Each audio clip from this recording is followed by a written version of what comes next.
Bueno, pues buenas tardes de nuevo a todas y a todos los que estáis aquí presentes. Vamos a dar comienzo a esta segunda sesión de la tarde de hoy, que es una mesa redonda sobre la representación mediática de la frontera. Yo no quiero robar mucho tiempo, pero igual que hemos hecho antes con Keina, sí que me parece importante presentar, aunque sea brevemente, a las compañeras que se suman y que con tanta generosidad y bueno, y iba a decir bonomía, pero no sé si es el término, han aceptado estar aquí hoy. Nos acompañan en primer lugar María José Ramírez, a quien todos en la ciudad conocen. María José es una de las periodistas en ejercicio en esta ciudad desde hace... 23. Está feo, bueno, no, de la edad no se habla, pero desde hace más de 2 décadas, desde su experiencia profesional, para aquellos que no la conocen, bueno, hay que apuntar que ejerce un periodismo comprometido, con programas de información, pero también en tertulias y en programas que han alcanzado buena audiencia por abordar cuestiones que tienen que ver con la pluralidad, la diversidad, en fin. María José es alguien apreciada y conocida en los medios de comunicación.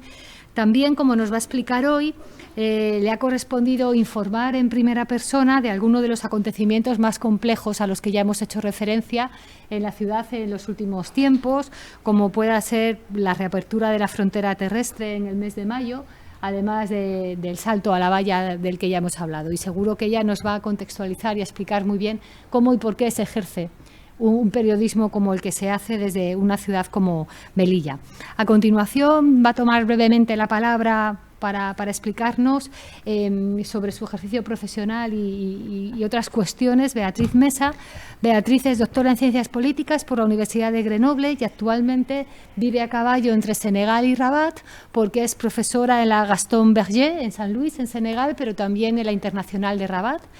Y pertenece desde su ámbito como investigadora y como profesora al Laboratorio de Análisis de Sociedades y Poderes África Diáspora.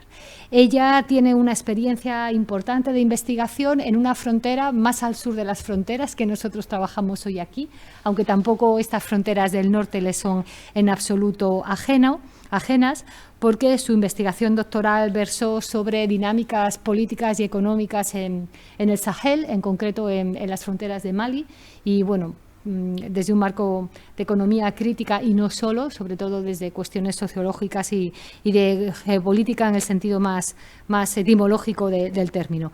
Desde el punto de vista de su ejercicio personal, pues Beatriz lleva trabajando más de 15 años como corresponsal y como analista internacional para medios internacionales, aunque ahora cuando la escuchéis hablar posiblemente algunos reconozcáis su voz como periodista en COPE, donde ha trabajado y ha producido crónicas de todo tipo. Yo tengo una particular relación con ella porque además de las relaciones laborales nos une un conocimiento de amistad ya de largo tiempo. Y también nos acompaña Cristina Fuentes. Cristina Fuentes Lara es profesora también en la Universidad Rey Juan Carlos en Madrid, es doctora en estudios migratorios por la Universidad de Granada y combina esa faceta como profesora con un trabajo apasionante que también nos explicará, porque ella es coordinadora de investigaciones en la Fundación Por Causa, que ha sido mencionada también antes por Keina, como uno de los espacios en los que se pretende y se trabaja por la generación de un periodismo social que pueda de alguna manera enriquecer y contrarrestar, ¿no?, en la medida de lo posible, algunos marcos hegemónicos que nos impiden pensar o nos hacen pensar solamente de determinadas maneras. Cristina tiene un trabajo muy bonito también doctoral que tiene que ver con las mujeres porteadoras en la frontera sudeuropea, un análisis etnográfico y de comunicación también sobre estas mujeres en Ceuta. Y bueno, aquí tengo algo que le da un poco de pudor, pero bueno, recibió en el 21 el Premio Andaluz de Defensa de la Igualdad y la Diversidad Sexual y de Género por parte del Instituto Andaluz de Juventud. Bueno, que es una cosa así un poquito de... Bueno, para que ubiquemos el tipo de persona que es. María José, ¿cómo decirte? Un placer y un honor y, por favor, tienes la palabra. Bueno, muy buenas tardes a todos. Para mí es una enorme responsabilidad estar aquí sentada hoy. Enorme, muy grande. No solo por la categoría profesional de las mujeres que me rodean, sino por ser la única melillense que hoy está sentada en esta mesa después de lo que hemos vivido hace un ratito. La responsabilidad de ser melillense cuando vamos a tratar asuntos de estas características, les aseguro que es muy grande. Yo tampoco sé en qué lugar estamos, Pedro. No sé si somos cómplices, testigos, víctimas. No sé en qué lugar estamos. Y yo intento luchar contra ese lugar que todavía no conozco a través de la comunicación. Intento decir lo que soy, lo que siento y al final irme a una información más certera posible, que es la información de los derechos humanos y la información personal, la que habla de las historias de las personas más allá de cualquier otra cosa. Creo que esa es la información más directa que puede llegar al ciudadano. También he aprendido a lo largo de todos estos años que no se puede informar con caridad, que se tiene que informar con empatía.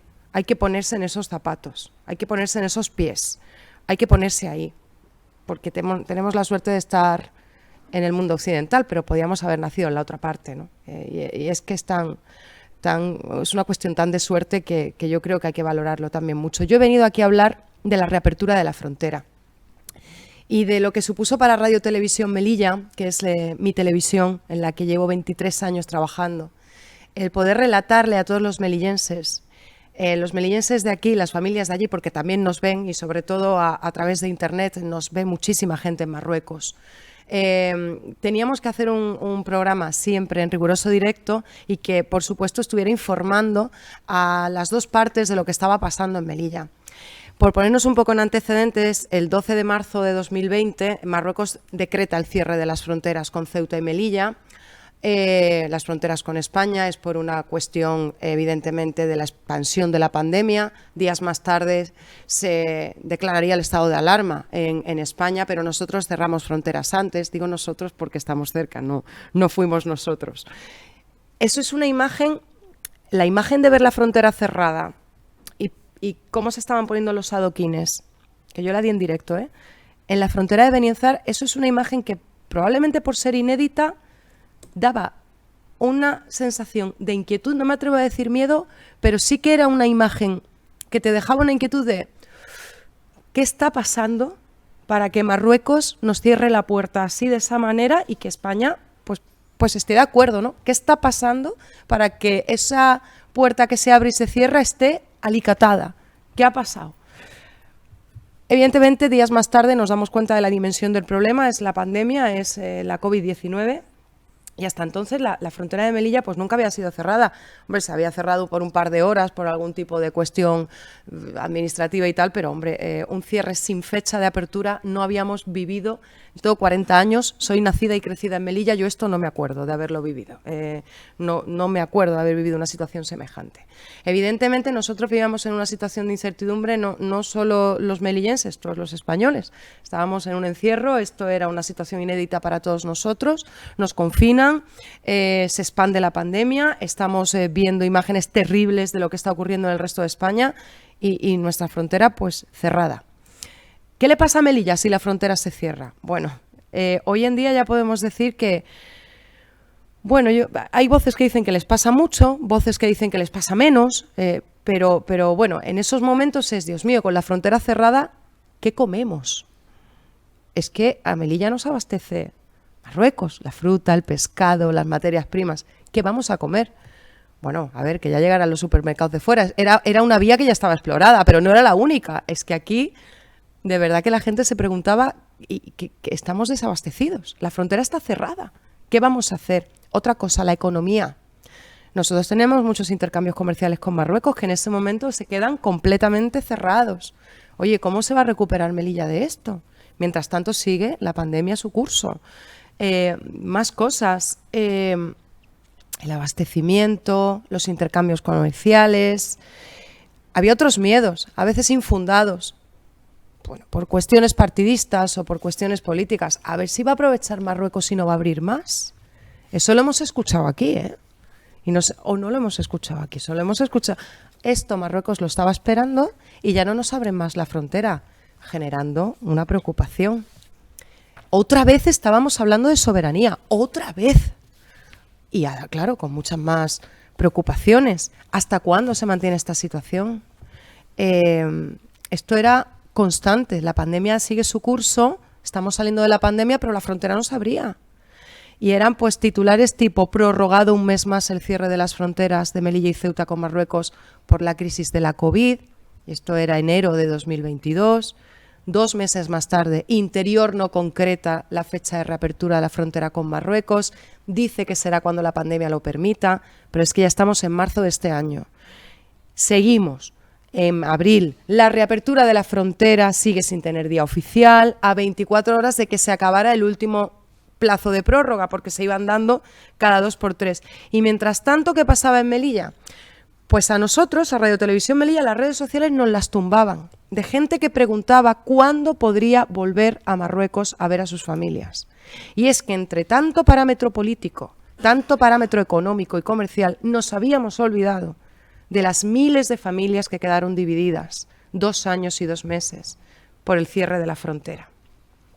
De las trabajadoras que cruzaban la frontera cada día y venían a nuestra casa a limpiar y no se llevaban el sueldo ese día. De las que teniendo sueldo español no podían acceder a su pensión porque su país las tenía, entiéndanme la palabra, encerradas. Ustedes saben cuántas trampas de bancos hicimos aquí para que pudieran percibir el dinero nuestras trabajadoras. Ningún funcionario de ningún banco nunca dirá que lo hizo. Pero aquí nosotros hemos percibido el dinero de las pensiones de nuestras trabajadoras y se los hemos hecho llegar. Esto no es un caso, estos son miles de casos. Esto no se ha contado. Evidentemente no es bueno de contar porque no es legal, pero se hizo porque era humano. Lo cortamos, María José.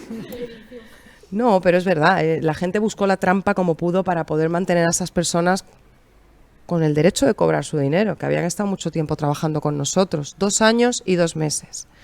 Y nuestro medio venga a recibir preguntas. Nosotros salíamos a la calle y la única pregunta que se hacía era ¿cuándo vamos a poder volver? En Ramadán abren, en el Eid del Kebir abren. Isabel Torrente, que es de Melilla Coge, se tiene que acordar de esto porque era lo que estaba en la calle. O sea, ¿cuándo abren? ¿Puedo pasar la fiesta con mi familia? Y tras 2 años y medio del cierre, en la madrugada del 16 al 17 de mayo, abre la frontera. Claro, ¿cómo abre la frontera? La frontera abre con un dispositivo de seguridad, bueno, inédito hasta el momento. Por supuesto, abre en una primera fase que, bueno, ya saben que la apertura de la frontera, sobre todo ellas que son investigadoras estarán al tanto, esto se está haciendo de forma gradual. No tenemos el mismo modelo fronterizo que teníamos el día 11 de marzo de 2020. Estamos muy lejos de aquello. Algunas cosas nos parecen bien, como el mal llamado comercio atípico, ese comercio de las porteadoras que se erradicó ese día y nunca volvió, gracias a Dios, porque aquello era tremendo. Pero bueno, hay muchos otros parámetros que de la frontera del 11 de marzo nunca volveremos a ver. Esta apertura se hace de forma gradual y sobre todo para fomentar la reunión de las familias que puedan estar de nuevo con sus familiares. Y ahora vamos a preparar un programa especial, claro, un programa especial de 3 horas de directo, en el que, bueno, pues todos llevábamos preparados las conclusiones de las últimas reuniones bilaterales, todos llevábamos unos dosieres con el tema de la economía, el territorio Schengen, todos íbamos allí. Nos llegan a decir, no sabemos qué vamos a encontrar en la frontera, y las redactoras, las reporteras que vamos a frontera, id cómodas. Id cómodas, ¿por qué? Por si hay que correr. O sea, nos lo llegan a decir. Nos ponemos en diferentes escenarios de, bueno, se puede producir una avalancha de personas, pero bueno, los cuerpos y fuerzas de seguridad están allí, yo no creo que esto llegue para tanto. Luego otro escenario donde nos poníamos es que no nos pudiéramos mover, de que nadie quisiera entrar en ese momento. Y allí que nos plantamos por las 4 redactoras que íbamos a la frontera. Yo iba con una chica, con Sara Auschen, iba de cámara, una periodista de Melilla. Sara Auschen, que además habla masij y a mí me vino muy bien porque a las personas que no podía llegar llegaba ella, entonces me venía muy bien que ella supiera hablar.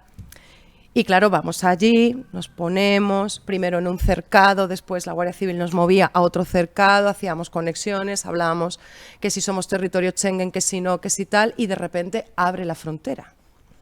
Abre la frontera y pasa esto. Estoy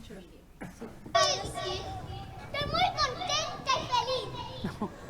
Pues, ¿qué es lo primero que vas a hacer? Yo voy a romper la puerta y le voy a dar un abrazo a mi abuela. Oh, qué lástima. Y yo voy a ir corriendo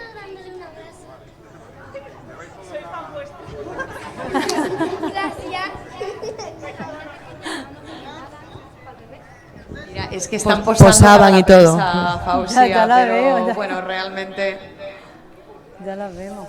Dice, yo voy a romper la puerta y le voy a dar un beso a su abrazo a mi abuela. Dice que rompen la puerta para dar un beso a su abuela. Claro, en ese momento... Imagínate, ¿no? Si tuviéramos que detenernos en cada historia, ¿no? En cada persona. Es en este momento cuando te das cuenta que el relato de la frontera se está contando solo. Y que solo tienes que poner un micrófono. No tienes que hablar de las consecuencias económicas, ni de los conflictos de territorialidad, y si somos españoles o no lo somos. Ese debate, estas niñas se lo han cargado, ese debate. Estas niñas han dicho lo que va a pasar en su momento. Son las 12:30 de la noche. Son dos niñas que están desquiciaditas porque van a ver a su abuela después de 2 años y 2 meses. Detrás de este relato de las niñas vino el de una mujer que gritaba «¡Viva España! ¡Gracias España! ¡Gracias España!». Después vino una señora cuyo padre había fallecido, no lo había visto morir hacía 6 meses y se iba a reunir con su madre. Después vino un chico que sus padres estaban enfermos y que no había conseguido hablar con ellos, no sabía si se los iba a encontrar. Y entonces todo tu periodismo se cae por los suelos. Y te das cuenta que ellas dan más información que tú, de aquí a Lima. Y que ese trocito de tierra chiquitito que parecía que nos tenía separados a los dos, en ese día se juntó. Y no, yo soy melillense y yo no estoy separada de mi frontera. Y ese día encontré, yo soy melillense, soy mujer, yo creo que la perspectiva de género en estas cosas es muy importante. Soy mujer, soy madre y soy hija. Y yo me ponía en la situación de esas niñas, yo ponía a mi hijo en la situación de esas niñas y yo decía, ¿qué sería de mi hijo sin su abuela? Ya no es que sería de mí sin mi madre, que es mis pies y mis manos, no. ¿Qué sería mi hijo sin su abuela? ¿No? ¿Qué sería? Y me di cuenta que no, que el titular de ese día no era que la frontera abría después de 2 años y 2 meses bajo un amplísimo dispositivo de seguridad y con una actuación que es verdad que fue increíble por parte de los cuerpos y fuerzas de seguridad del Estado de la ciudad de Melilla. De hecho, a nosotros nos tenían cercados y cuando vieron lo que estaba allí pasando nos dejaron movernos libremente, pasad donde queráis, porque se estaban dando ellos mismos cuenta de que lo que se tenía que contar era esto y no otra cosa, ¿no? Y para nosotros, para todo el equipo que hicimos esto, el titular de esa noche fue: voy a tirar la puerta de casa de mi abuela y la voy a dar un beso. Y ahí se acabaron los problemas territoriales de Melilla con Marruecos y los 2 años y 2 meses de pandemia. Y al final llegas a la conclusión de que sí, que por supuesto todas las partes son importantes. Yo soy melillense. Ayer tomaba un café con Ana y con Ángeles y les decía, me preguntaban sobre mi posición acerca de lo que estaba ocurriendo con el 24 de junio en Melilla. Yo no tengo un juicio claro de valor. Yo no soy capaz de decir si el ministro Marlaska tuvo la culpa o no la tuvo. Yo no soy capaz de hacer eso. Yo lo único que soy capaz de decir es que aquella mañana nos levantamos con un salto más y conforme llegaron las imágenes, aquel día fue un día que cambiaba el rumbo de nuestra historia con la valla fronteriza. Y lo tuve absolutamente claro. Pero sí me quiero quedar con ese mensaje de las niñas y de todas las personas que luego, además, luego durante días posteriores te paraban por la calle, te daban las gracias, te daban besos, estaban contentos porque habían entrado en Melilla después de 2 años y 2 meses o porque ellos habían vuelto a ver a sus padres. Me quiero quedar con el relato de las personas. Ella decía, la subjetividad de las personas. Esta subjetividad es maravillosa. Ojalá toda la información que nos llegara es esta, la alegría de una persona que ha superado un periodo con toda la paciencia del mundo, además, porque no han dicho nada, han esperado. Y a las 12:30 de la noche estaban cruzando una frontera terrestre. Creo que para nosotros fue el aprendizaje más grande, para todas las personas que hicimos ese programa en aquella noche. Y no tengo mucho más que decir.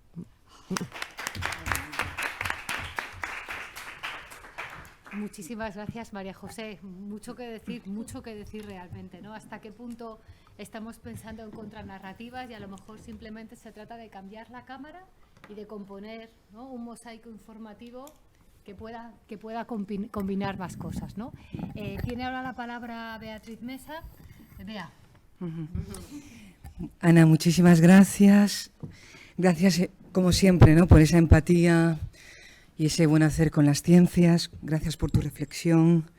Gracias por convocarnos a todos en torno a una mesa compleja, el de unas fronteras muy frágiles, muy controvertidas. Yo os voy a sacar de un determinado testimonio, os voy a introducir una dimensión diferente, si me lo permitís. Una dimensión diferente porque va a hablar mucho de circulación de personas y de bienes, circulación de personas y de bienes que implica diferentes países. Por eso a partir de ahora voy a hablar sobre todo de circulación transnacional, que no solamente conecta a España con Marruecos, también Marruecos con el resto de países del continente africano y que han significado un vector de cambios muy importantes en las sociedades contemporáneas del África mediterránea y del África subsahariana, donde yo me sitúo, donde todo mi trabajo se viene situando durante los últimos 15 años. Bien, todos esos cambios, que son fruto de esa circulación transnacional, han generado, a mi juicio, sociedades o espacios que seguramente habéis escuchado de biopolítica, aquellos que trabajan en la investigación, ese concepto de Foucault, que siempre me ha parecido muy importante porque en los espacios de biopolítica o en sociedades de biopolítica sí existe lugar a la ciudadanía. Una ciudadanía que puede elegir el derecho a vivir con más dignidad. Frente a esa biopolítica, pues están los espacios y las sociedades de necropolítica, haciendo alusión a Achille Mbembe, que es un gran pensador africano. Bien, sus teorías a mí me han servido mucho en estos mundos llamados poscoloniales para precisamente situar esta frontera, la nuestra de aquí, pero también otras fronteras más al sur, simplemente para explicar que efectivamente hay poderes que de manera consciente o inconsciente piensan que determinadas vidas tienen más valor que otras en determinadas zonas. Y esta zona, esta frontera, es una exposición constantemente a la violencia y una exposición muy clara, una ilustración muy clara de necropolítica. Por lo que veis con los migrantes de origen llamado subsahariano o por lo que habéis visto durante muchos años con mujeres portadoras arrolladas por la precariedad, a las que no se le ha tenido en cuenta en ningún momento su salud y cualquier cosa menos generar riqueza, y de eso podemos hablar durante el debate muy largo. A través de mi estudio sobre la circulación transnacional, pues planteo otra categoría de fronteras, y ahora me voy a ir un poquito más al sur, que son las del Sahel. Yo particularmente he trabajado una frontera que se llama Liptako, que es la frontera entre Mali, Níger y Burkina Faso. Esas fronteras que habréis escuchado mucho en los medios de comunicación, no solamente porque son fronteras, vamos a decir, productoras de migraciones, sino porque son fronteras productoras de nuevas formas de violencia. Para mí ha sido muy importante el estudio de la circulación transnacional en el Sahel porque me ha permitido redefinir ese Sahel como una entidad cultural, política, económica, identitaria. Bien, ¿qué me dicen estas fronteras más allá de la frontera física producida por esos modelos de Estado-nación fallidos que ya conocéis en sociedades de gran diversidad identitaria? Pues que existen sociedades con fronteras imaginarias para pueblos que históricamente se han movido en espacios sin fronteras. Y esa movilidad libre es la que ha dado identidad a mis actores que se llaman Tuareg, mis actores se llaman árabes, mis actores se llaman Pel, mis actores se llaman Songais.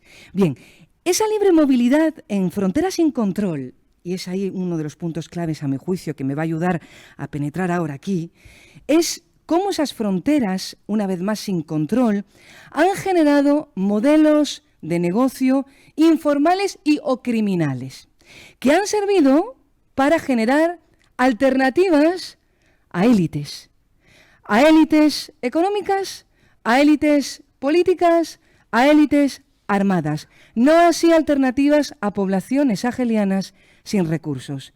A su vez, estas redes de criminalidad organizada han permitido que se construyan, que se sofistiquen, si me lo podéis permitir, pues actores no estatales una vez más, que han hecho recurso a las armas, por ejemplo, y que incluso han llegado a absorber el papel de los estados donde trabajamos. Cuando hablamos de economía criminal en estas sociedades del Sahel, siempre me voy a referir a drogas principalmente, a armas, a personas y a una nueva industria reciente que ha generado grandes fortunas, que es el de los secuestros. Bien, esa criminalidad organizada a mí lo que me ha permitido es resituar a mis actores sahelianos que han emigrado de un campo laboral a otro campo laboral. Hemos pasado de ver a chóferes en vehículos 4x4 transportando a turistas a esos mismos actores utilizando vehículos 4x4 transportando grandes alijos de cocaína. Y esto no criminaliza al actor, simplemente que ese actor ha encontrado una alternativa económica a partir de un fenómeno que no nace desde dentro, sino que son fenómenos internacionales importados del exterior, que se asientan domésticamente y que empiezan a impactar en diferentes capas de una manera muy importante, de manera que el actor pues lo vamos a ver una vez más pues corrompido, vamos a ver cómo se transforman unas sociedades políticas, no sé, unas identidades culturales determinadas. Es decir, hay unos impactos muy importantes que va a transformar toda una organización social y política de una región con una historicidad detrás bastante interesante. Y esos actores no estatales que, como os digo, a través de ese recurso a las armas han conseguido posicionarse, pues han logrado establecer nuevos sistemas de poder compartidos con actores estatales. Bien. Todo esto me parecía muy importante explicaros los impactos de esta economía criminal en la frontera sur, la nueva llamada frontera sur de Europa, para explicaros que estos nuevos modelos de negocio criminales han generado nuevos modelos de violencia, lo que hoy entendemos como violencia transnacional, lo que yo trabajo como la circulación de la violencia transnacional, que está haciendo de esa violencia un oficio y que está haciendo que determinadas personas se lleguen a sociabilizar a través de esa violencia. Es decir, hay una normalización de la violencia y una sociabilización de la violencia y yo me muero en la violencia. Esto está generando, como bien sabéis, otras dinámicas que nos llevaría a debatir sobre cuestiones de seguridad. Estas cuestiones de seguridad, como resultado de esas fronteras informales, han permitido a actores internacionales y actores regionales a resituarse con proyectos neocoloniales de intervención directa.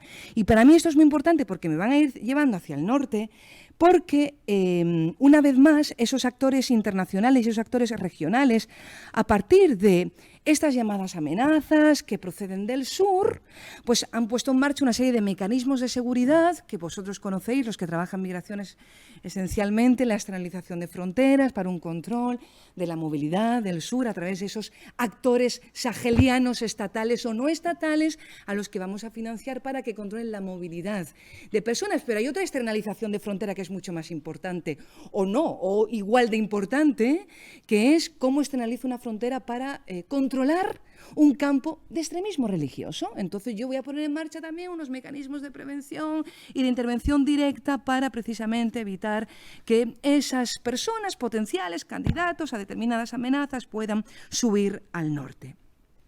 La manera en la que hemos realizado esta externalización de frontera, tanto como digo, el control de personas, de drogas o de radicalismos, han contribuido, y esta es otra idea para mí fundamental, a mantener posiciones de hegemonía política y de hegemonía cultural desde Europa hacia los países del eje sur. En el sentido de que todo lo que viene del sur es muy malo. Todo lo que viene del sur no es bueno. Y todo lo que viene del sur es una amenaza. Y así hemos pasado un relato neocolonial también en los medios de comunicación. ¿Que es un relato histórico? Sí.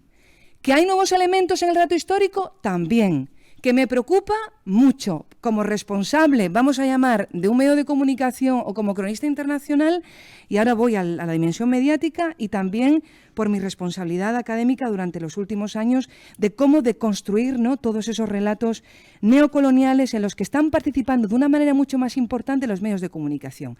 ¿Por qué digo que están participando de una manera más importante los medios de comunicación?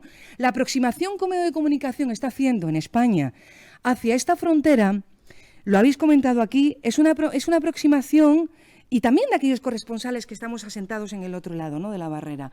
Reduccionista, simplista. Habéis comentado antes que las migraciones parece que empiezan en la frontera y que terminan en la frontera.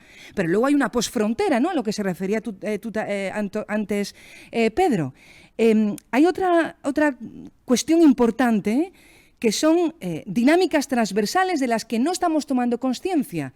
Si Marruecos exporta hachís, señoras y señores, es porque hay un consumidor y porque hay una red, un canal, que está constituido pues, por diferentes actores que nacen o que parten de Marruecos pero que llegan a Europa. Con lo cual la dinámica no es unilateral, es una dinámica bilateral. Es decir, Marruecos sí exporta hachís, pero hay consumidores y actores del otro lado que también forman parte de ese tráfico de hachís. Bien, si Marruecos exporta o Marruecos nos envía mujeres tortugas, mujeres fardos, mujeres mulas, hemos utilizado todo tipo de denominaciones mediáticas para no dignificar a la mujer a priori, ya por empezar con las denominaciones, ¿no?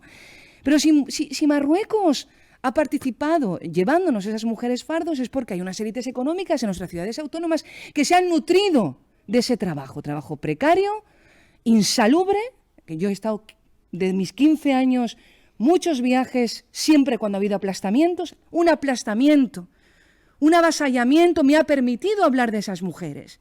Fuera del aplastamiento era muy difícil, pero dentro del aplastamiento sí he podido hablar de esas mujeres, pero yo sí que he hecho una denuncia, me he permitido utilizar mi altavoz de denuncia porque lo que hacían los medios de comunicación es utilizar esa imagen para acentuar y profundizar esas visiones desde el norte hegemónicas, ¿de acuerdo? Y manteniendo esos países subalternos. Es decir, son narrativas que nos permiten una vez más siempre posicionarnos con nuestra hegemonía cultural, religiosa, política, frente a los otros. Y así podría citar muchos otros episodios, ¿no? En este relato de norte a sur y en cómo siempre nos ha interesado pues eso, incidir mucho en los famosos clichés que todos sabemos que vienen del otro lado. Mi trabajo es pues resituar todo eso y simplemente intentar explicar que más allá de lo que podáis pensar, pues hay otros Marruecos. Bien, y esos otros Marruecos, y sobre todo el nuevo, vamos a decir, el de los últimos 10 años, que ha decidido situarse en una nueva casilla. Yo le llamo la casilla de país emergente, nos guste más o nos guste menos. En el momento en que empezamos a utilizar que Marruecos se resitúa en una casilla emergente, desde Europa, desde España concretamente, desde las ciudades autónomas, el relato que se construye ya es el de amenaza, por lo que estamos hablando de la historicidad. Pero ¿Marruecos tiene derecho a desarrollarse? ¿Marruecos tiene derecho a levantar un proyecto de Tangermet? ¿Marruecos tiene derecho a poner en marcha un puerto para dignificar la frontera y convertir esa frontera en la mejor frontera de África? ¿Tiene o no tiene derecho? ¿Marruecos tiene derecho a levantar zonas francas y crear empleos indirectos para esas mujeres que actualmente están paradas? No digo que se esté produciendo, pero sí os puedo avanzar y adelantar que hay proyectos en el norte muy importantes en la zona de Fnidek, frontera con Tarajal, donde hay zonas industriales que de momento se espera que se movilicen, se espera empresarios marroquíes para crear más de 1000 puestos directos. Esperemos que no se quede en una zona industrial fantasma y que efectivamente surjan esas empresas marroquíes como hemos visto en otros escenarios en el caso de Tánger. Esto también está ocurriendo aquí en vuestra vecina localidad de Nador, que si todo sale bien, se podría convertir en una ciudad estratégica muy importante que sería un complemento para Melilla, pero no sería ni un competidor ni una amenaza. Me niego rotundamente a reproducir este tipo de conceptos que vienen otra vez a construir relatos del sur y el norte hegemonías. Con lo cual, creo que es muy importante el planteamiento que Ana Planet hizo en esta ciudad hablándonos de una frontera post-COVID. Entre otras cosas porque cuando ella me planteó esto yo dije, está fantástico, porque yo creo que tenemos que redefinirnos en esta post-COVID y utilizar la epistemología, porque es verdad, vamos hacia otra cosa. Y esa cosa otra es una frontera, llamámosle inteligente, que tiene consecuencias positivas y negativas, y es ahí el debate mañana también con Ángeles, donde tendremos que diferenciar cosas, porque no todo va unido. Una cosa es una mujer transfronteriza y qué consecuencias puede tener un nuevo régimen económico para esa mujer transfronteriza, qué significa la formalidad, los riesgos de la formalidad para esa mujer transfronteriza y cómo se van a poner cláusulas para esa mujer transfronteriza en una nueva hoja de ruta. Vamos a ver qué ocurre con nuestras 2000 mujeres transfronterizas de Melilla y de Ceuta.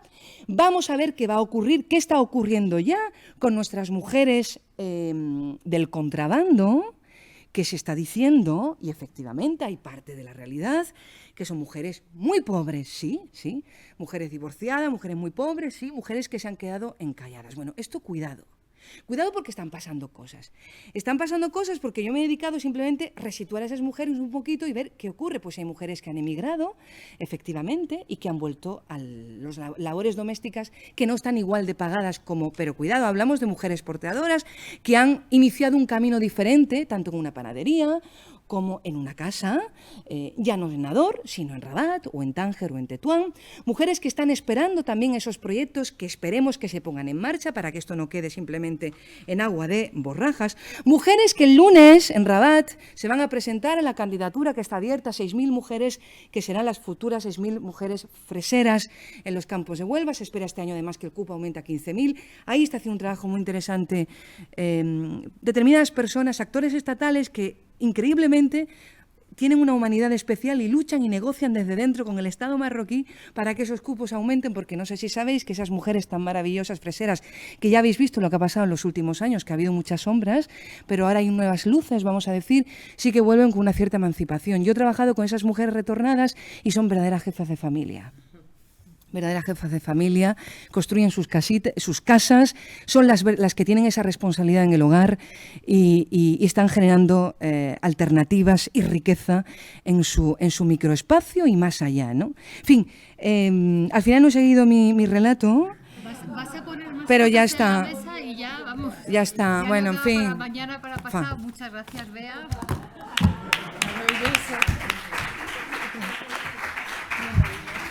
Muchísimas gracias, Bea, por esa doble perspectiva, ¿no? O sea, esas fronteras del sur y todos los cambios que, bueno, de alguna manera también en ese relato siempre colonial sobre lo que acontece en Marruecos proyectan muchas más sombras que luces, aunque, bueno, como todo, ¿no? Ahí es necesario un conocimiento, pues bueno, como el que tú nos aportas, ¿no? Cristina, con tus problemas técnicos y... No, a ver... Bien, a ver si me sitúo un poco. Muchas gracias. ¿Se escucha en el fondo? Sí. No, le digo al compañero. Bien, trasfondo. Sí que me gustaría como empezar, aunque sé que voy tarde, ¿no? Dando las gracias, ¿no?, a Ana Plana y también a la Universidad Autónoma y a Melilla por acogernos, que es el esfuerzo que supone hablar de estos temas a veces. Pues por la invitación, porque para mí es todo un honor y de verdad no son palabras vacías estar acompañada de Keina, que me ayudó muchísimo al inicio de la tesis, Meme, Maite, Ángeles Ramírez y por supuesto Ana Planet, que me hizo favores que no os podéis ni imaginar, hasta escanearme libros que estaban descatalogados. Pues estar hoy aquí es algo que me produce pues un placer inmenso, ¿no? Vengo a contaros como dos proyectos, totalmente diferentes, pero están conectados por lo que son las nuevas narrativas. El primero del que os voy a hablar, que es el más académico, lo hicimos al hilo de un proyecto europeo en el que participaba Fundación Por Causa, que como ha explicado muy bien Ana, es una fundación en la que se pretende trabajar el periodismo y la investigación en comunicación desde una perspectiva que esté enfocada a una narrativa subversiva, en el cual, por ejemplo, valoremos mucho más esos sentimientos, como decía la compañera, ¿no?, que simplemente escupir datos que se nos olvidan a todos al día siguiente. Las historias, como ha dicho ella, ¿no?, y como ha mostrado, se nos quedan eternamente, los datos se nos olvidan en cuanto salimos de una conferencia. Y el colectivo Bainana. El colectivo Bainana, que es bastante más desconocido que Por Causa, es un periódico fundado por periodistas sirios, refugiados. Nos costó muchísimo trabajo montarlo, a ellos mucho más que a Por Causa, está el hilo de Por Causa, y al principio estábamos como con cámaras prestadas pidiendo millones de favores a todo el mundo para poder hacerlo, montar una página web casi con recursos cero, y ahora mismo pues podemos decir que es autónomo y ya no depende en ningún punto de Fundación Por Causa. Y esta investigación la hicimos en conjunto, y fue una cosa pues bastante bonita, que la hemos publicado hace un mes y medio y quería traerosla. Partíamos de la base de cuál era como la visión que tenían los medios europeos, una cosa trabajadísima, sobre la migración y los refugiados, ¿no? ¿Cuál era esa construcción mediática? Pues bien, analizamos 7.432 noticias de periódicos europeos, trabajando desde dos enfoques. Uno, el texto, pero principalmente la imagen, que es la parte que os traigo hoy. De esa parte detectamos, hablamos con bastantes expertos, el análisis fue análisis de contenido, luego la parte metodológica, si queréis, la tratamos en debate, pero no quería como ponerme demasiado técnica. Y detectamos 4 marcos narrativos. Los marcos negativos de la representación mediática son el marco de carga y el marco de amenaza. Estos marcos lo que hacen, ahora lo vamos a ver en imágenes, es deshumanizar a las personas y generar sentimientos de cosificación. Lo que hemos hablado tanto de 24 de junio, nos acostumbramos tantísimo a ver una imagen que ni nos duele. Es así, porque fue especialmente cruenta, pero las demás no. No nos duele, ¿por qué? Porque hemos cosificado. Sin embargo, tenemos otros 2 marcos que generan efectos positivos en el receptor, ¿no? En la ciudadanía. El marco de normalización y el marco de cotidianidad, que a mí me gusta bastante más cotidianidad, y el marco de victimización. ¿Veis que victimización está en ámbar? Porque la victimización no deja de deshumanizar a las personas. Es lo que conocemos como pobrecitos, ¿no? O el buenismo, ¿no? Entonces, por eso está en ámbar, porque el sentimiento que se genera es positivo, pero el efecto real sobre el recuerdo de esa imagen no es positivo. Sin embargo, el marco que intentamos construir por causa es el de la normalización. Ya está.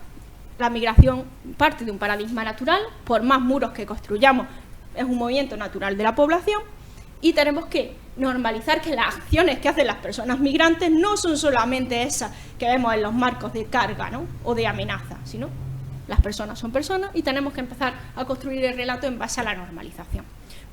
He traído como solo una parte técnica, que es el efecto que tienen estos marcos, ¿no? O estos arquetipos.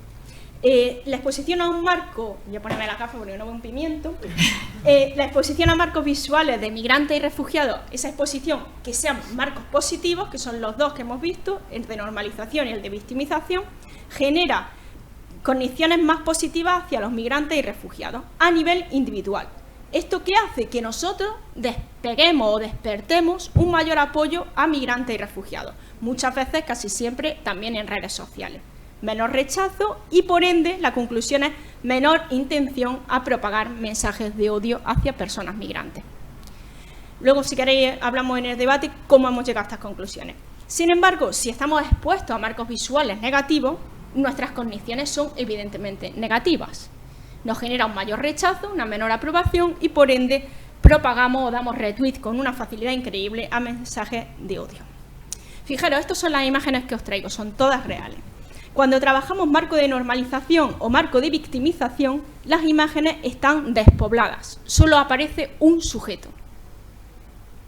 Haciendo acciones cotidianas, nos pasa en normalización, como vemos aquí, trabajando o haciendo acciones cotidianas. Si es victimización, por supuesto, utilizamos infancia y mujeres para reproducir ese marco de victimización, pero si utilizamos carga o amenaza, carga siempre lo vemos como carga económica hacia el Estado o competencia económica hacia la ciudadanía de ese Estado receptor, y amenaza siempre relacionado con seguridad, ya sea yihadismo o ya sea otras prácticas de inseguridad ciudadana. Por eso vemos que las imágenes siempre están, después del titular, llenas de personas.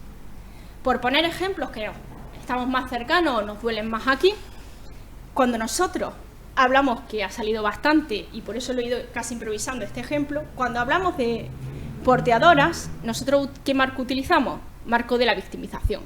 Pobrecita. Todo el tiempo. Todo el tiempo. Pero si estamos hablando de salto de valla o de migración, es avalancha siempre. Es marco de amenaza. Siempre. Y eso hace, y un concepto, ¿no?, que Ina está bastante familiarizada, la permeabilidad de la frontera. ¿Para quién es permeable la frontera? Para quienes vemos revictimizándolo, porque no lo vemos como una imagen negativa. Y más aún, decía Moffete, ¿no?, David Moffete, que estudió bastante porteadora y justo aquí en Melilla, que antes de Nuevo Cambio, ¿no?, del Tratado Schengen, que era mucho más porosa la frontera a las transfronterizas y a las porteadoras, porque generaban un impacto económico directo sobre la sociedad y así se las percibía, mientras era impermeable o difícilmente porosa para la migración de personas en tránsito migratorio subsahariana, porque el beneficio económico no restaba en la ciudad. Y un poco bien así. He traído algunas afirmaciones, pero prometo que van a ser 2 porque os quiero enseñar lo siguiente. En normalización vemos como titulares que la diversidad cultural hace de nuestro país un país mejor. En victimización lo vemos mucho más claro. Los refugiados tienen derecho a vivir situaciones de conflicto y miseria. Las palabras no son al azar, miseria está elegido como claro ejemplo de victimización. Y amenaza, los migrantes y refugiados son agresivos y violentos. Carga, los migrantes y refugiados nos quitan los puestos de trabajo. Todo esto acompaña imágenes que os he dicho en nuestro análisis. Lo trabajamos con Bainana, ¿por qué? Porque comparamos las mismas noticias, como las daba un periódico de migrantes, hecho para migrantes y muy leído, ¿no?, entre población que era migrante, con El País, porque no teníamos ni que traducir ni nada, pero porque era un ejemplo como muy autóctono de aquí. ¿Qué es lo que ocurría? Todo el tiempo esos marcos. Si leíamos El País, era un marco de amenaza constante. Aunque fuese una tragedia, una masacre, como se utilizó en el hashtag, que luego si queréis hablamos de esto. Pero si nosotros hablábamos de cómo lo enfocaba Bainana, lo utilizaba siempre como un marco de... ¿Veis? Los muros no frenan la migración, lo que hacen es que nos matan antes de llegar. Y como no he prometido ajustarme al tiempo, quería presentaros otra idea, porque para mí la academia, no termina, ¿no? Creo que esa transferencia de conocimiento que le llamamos desde el mundo de la academia tiene que darse, y a mí me gusta, y casi es lo que más tiempo le dedico, al activismo, ¿no? Entonces os presento lo que es mi colectivo del que formo parte, que es la Barraca Transfronteriza. Ya nos conoce bastante. Llevamos trabajando sobre campo desde 2016, trabajamos bastante en campamento de FED cuando estaba en esa estación horrible, ahora veréis alguna imagen de FED. ¿Por qué? Porque vimos, nosotras éramos como super pardillas, ¿vale? Bajábamos con sacos de ropa, ¿sabes?, a dársela, y llegábamos como... chascarrillos ya de persona ya casi mayor, pero para nada. Íbamos con una gran caravana de ropa a un campamento de FED en el que había 5.000 personas y toda nuestra ropa era de bebé, había 2 bebés en el campamento, y de mujeres, que había 5 y nos odiaban porque llevábamos una talla 38. O sea, así de pardillas hemos sido, todavía lo somos, pero en otro sentido que no os voy a contar, porque si no, ¿para qué os voy a enseñar lo que hacemos, no? Pero nos dimos cuenta de que la potencialidad real la teníamos cuando sacábamos la cámara. Estuvimos hinchándonos a hacer videoclips porque era lo que la gente realmente quería. La gente de los campamentos querían distraerse, querían hacer otra cosa que no sea estar hablando de la misma mierda una vez tras otra, de blanquitas activistas guays, que vamos a que nos cuenten sus penurias y cómo han sido sus trayectorias migratorias, ¿no? Entonces vimos que esa era realmente la potencialidad, ¿no? Y hemos hecho un paso, que era el que venía a contaros, el paso de trabajar en entrevistas, ¿no?, en lo que era pues documentales, que voy a mostrar un fragmento, a ver ganamos un premio, de hecho, en el Festival Internacional de Cine Africano de Tánger, con los Aventureros del Desierto, pero necesitábamos la ficción. Es decir, el paraguas que nos daba la ficción para poder abstraer a lo que llamamos los autoactores, es decir, que ellos no fueran quienes estuvieran contando su historia en primera persona, que eso no servía, porque se agotaban ellos mismos de estar transmitiendo ese relato y generaba como situaciones de dudosidad incluso legal. Tenemos como cajones de cosas que no hemos ni publicado porque no sabemos si es legal o si va a generar un beneficio positivo o al contrario. La ficción y que ellos fueran autoactores, que cogieran una parte de su relato, pero también de su vecino con el que han compartido experiencia, nos permitía trabajarlo de otra forma. Creamos, y colectivamente, porque esto no es un movimiento de personas solamente como blancas occidentales, sino que, por ejemplo, el director es César Tachiwo, que es camerunés, y trabajamos siempre en colaboración, es decir, somos un conglomerado bastante hibridizado en todos los sentidos, contar historias de otra forma. Y inventamos Norda, que es nadador al revés, no muy originales tampoco. Norda, que es una isla imaginaria, que es el Borderlands, donde ocurrían todas estas cosas. Porque como ha dicho Pedro, que ya se va a convertir en hashtag, por cierto, que la frontera empieza y termina en el mismo punto geográfico, la compañera ha señalado qué pasa después, pues nosotros pensamos, ¿y qué pasa antes? ¿Qué pasa con la gente que lleva 10 años atrapada en Marruecos? O 12, o 14, o 16, como un compañero nuestro. ¿Qué pasa, no? Pues Norda era ese espacio de contar esas trayectorias. Y Norda es nuestra Norda, porque es el borderland de aquí, el nuestro, el de la frontera sur. Pero hay 100.000 Nordas. Lampedusa es una Norda. Entonces nos permitía esa abstracción. Y os voy a poner como 2 fragmentos, uno de lo que hacíamos antes, que es la teoría del Bossa. Donc c'est comme ça, je peux pas, j'ai pas envie. J'ai un seul but, traverser. Et ça, je suis sincère avec toi.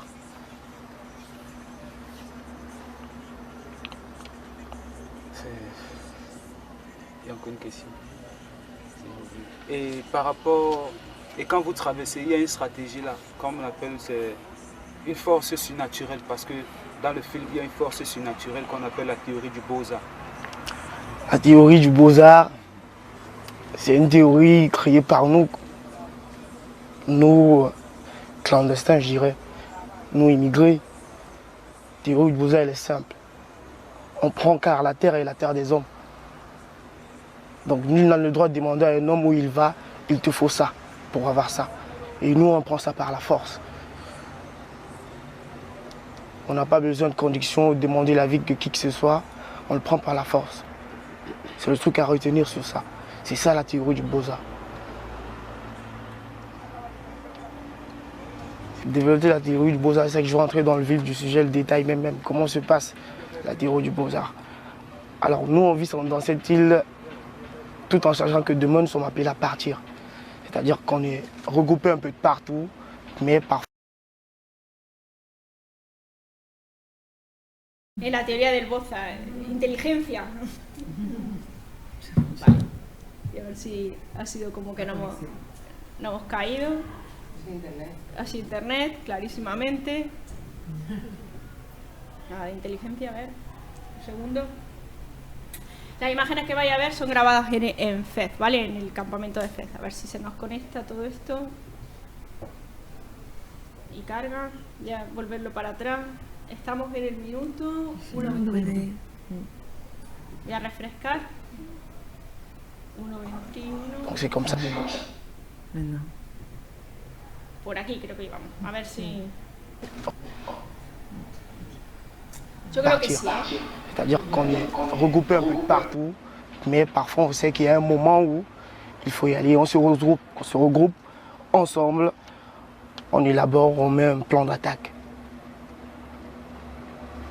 On met un plan d'attaque, ce qui veut dire on entre dans le front du sujet, le vif du sujet, on joue au vigilant et au surveillant, c'est-à-dire on regarde et on garde en même temps. On utilise les faits et gestes et avec la foi, un jour, peu importe lequel, il n'y a pas de jour précis pour la théorie du Beaux-Arts, ça c'est faux. Même à l'heure où je te parle, il peut y avoir une théorie et je ne suis pas parti. Donc la théorie du Beaux-Arts, c'est un jour béni comme les autres. C'est un jour comme les autres. Mais un truc, il faut savoir juste un truc à retenir, c'est quoi? C'est les hommes qui le font. Ça veut dire que le cerveau, il tourne, il travaille. Nous, on n'a pas fait de formation pour être protecteur de barrières ou de quoi que ce soit. Mais nous, on gagne ces gens-là. C'est ça le plus important. C'est ça qu'il faut retenir. Que ces hommes, comment ils font? Mon frère, c'est pas la magie. C'est le terre à terre, mon frère. Ça veut dire qu'entre hommes, t'es un homme comme moi, t'es debout. Tu peux m'attraper, mais tu ne peux pas. Ce jour-là, t'arrives même pas. Tu vois? C'est comme ça. La théorie de Beaux-Arts, elle a un temps. Nous, on a notre force naturelle. Nous, les migrants, on a notre force naturelle en celle-là, on croit. On croit en cette force-là. Et dans cette force, on sait tous que nous sommes appelés un jour à partir. Quand tu veux un jour, même sans s'élever pour aller là-bas, on va partir. C'est pas le seul chemin, mon frère. Il y a plusieurs chemins. Il suffit juste de tourner le mélange, travailler la tête. Mais le truc à retenir et à bien se focaliser sur ça, c'est la frontière. Côté gardé par deux forces auxiliaires.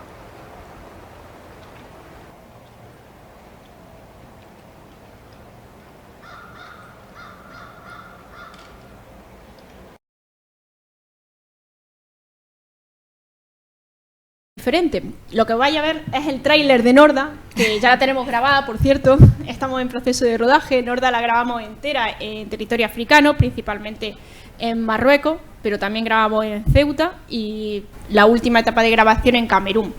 Es autogestionada totalmente, no recibimos financiación de nadie, excepto de pequeños donantes, que lanzamos un crowdfunding de muchísima acogida. Pensábamos que íbamos a ganar 1.000 euros y conseguimos 6.000, y lo queríamos sobre todo para pagarle a los autoactores, ¿no?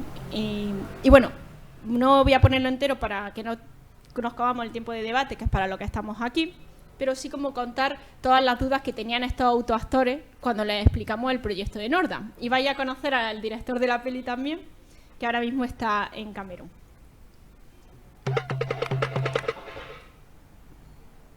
¿Algo hecho?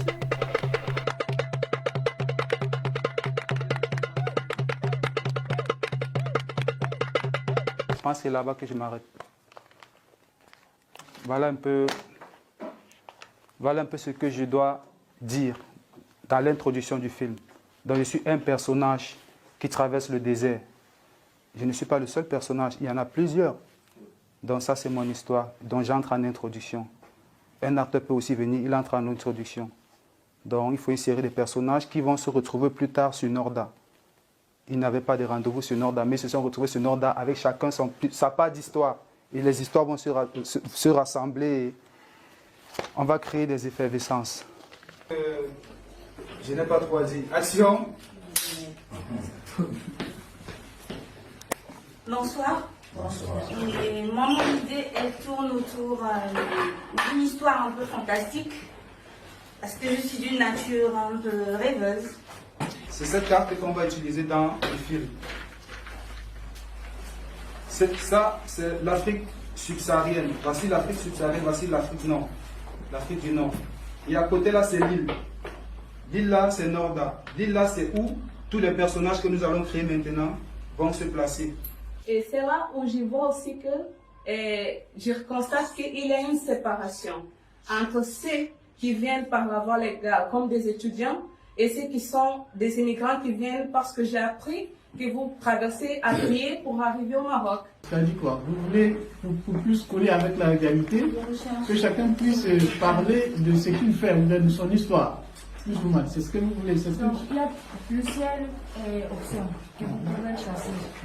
La deuxième scène, c'est que les filles, et avec un autre groupe du côté de Gawa, qui était en train de rouler pour entrer du côté de l'Algérie. Ils sont entrés dans l'embuscade avec des rebelles. Et ces mêmes rebelles, ce sont les mêmes gens qui nous ont pris. Parce qu'eux font la patrouille dans le désert. Moi, je vais agresser la première voiture. Du côté de Gawa, tuer des gens et essayer d'encadrer d'autres. C'est les mêmes premiers gens-là que je vais amener dans le ghetto. Les premiers gens que je vais amener dans le ghetto. Mais ceux-ci maintenant qui sortent du Mali, ils sont tombés en panne. Et est-ce que tu tombes enceinte avant de voyager? Au final, ils sont obligés d'accepter. Ouais. Parce que là, je constate que c'est la routine, me fait toujours les mêmes promesses. D'accord. Puisqu'elle va là en Europe, elle est obligée de céder. De céder. Ouais. Toi, tu sais que si elle rentre, est-ce que toi-même tu seras avec elle là-bas? Parce que moi, que c'est elle avait vécu toutes ces souffrances-là, elle a accepté d'avoir enceinte et d'aller là-bas. Et s'il y aura des problèmes, est-ce que toi-même, de père, tu vas reconnaître l'enfant ou bien toi?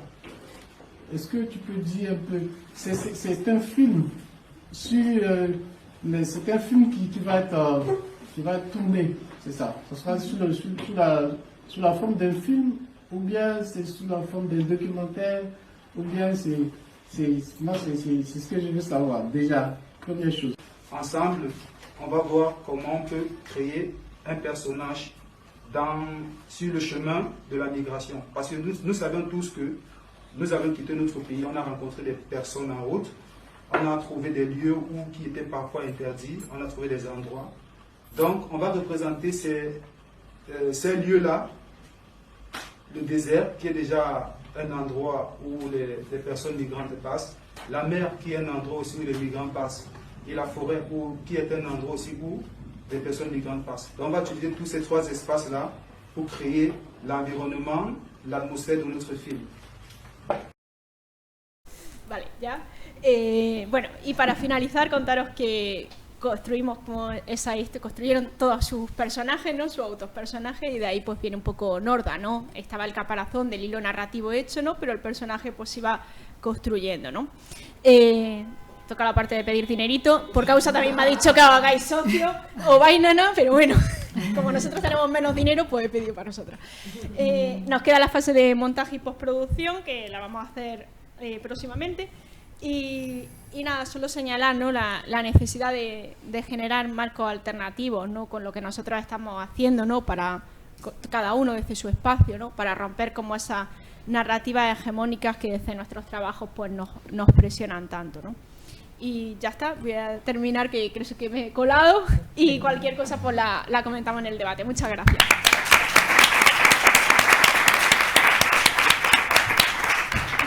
Muchísimas gracias a nuestras tres ponentes. Parece que ha pasado un minuto porque creo que todos estamos, bueno, una experiencia compartida tan interesante.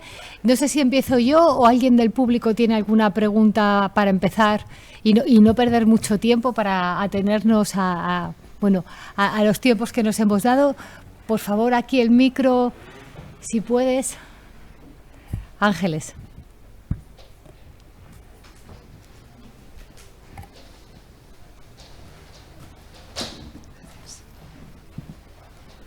Bueno, pues... Ahora, no sé. Sí, ahora sí. ¿Sí? ¿Sí? Pues yo no me oigo. ¿Sí? Pero me oís porque tengo un chorro de voz. Bueno, lo que sea. Bueno, muchas gracias a las tres, también a Keina. ¿Se escucha bien? Sí, está subiendo, sí. Y la pregunta que tenía que en realidad es también para Keina y para Cristina, es que todas estas iniciativas que conocemos, algunas, otras no, y que son tan interesantes y también dentro del mundo de la lucha política pues tienen tanto sentido, pero mi pregunta era de todo el material que habéis hablado, de estas iniciativas, ¿cómo pensáis qué recorrido pensáis que tienen realmente para responder? O sea, no es una pregunta trampa, ¿eh? Es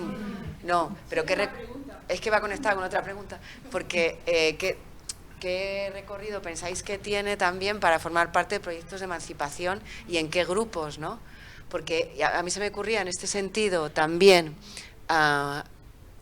normalmente casi todas las cosas que habéis mencionado, excepto alguna, tiene que ver con gente joven que viene del África subsahariana.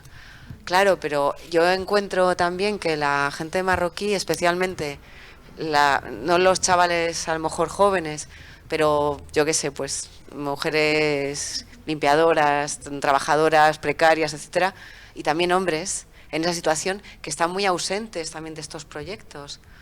Eso conecta con algo que pienso que tiene que ver con ciertas dificultades, a lo mejor para trabajar con algunos colectivos. Entonces, bueno, era para que desde vuestra experiencia lo comentarais, y bueno, muchas gracias a las tres, a las cuatro.